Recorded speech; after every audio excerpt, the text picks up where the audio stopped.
नमस्कार, स्वागत बा आप सभी दर्शक लोगन के। तई खबर बा भोजपुरी पावर स्टार पवन सिंह के फैंस खातिर और बहुत ही बड़ा खुशखबरी बा। आप लोग कल पावर स्टार पवन सिंह जी के फिल्म हम हैं राही प्यार के ऑफिशियल टीजर देख लो कम।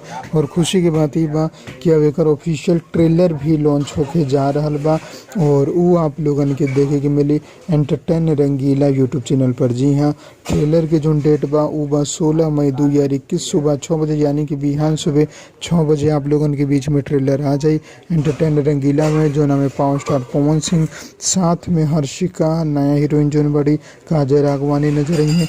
एकरा अलावा ई फिल्म के प्रोड्यूसर बड़े अभय सिन्हा जी और शुभांशु पांडे। एकरा अलावा ई फिल्म के डायरेक्टर बड़े परमांशु सिंह जी। तैयार रही आप लोगन के बीच में बिहान फुल ऑफिशियल ट्रेलर आ रहल बा।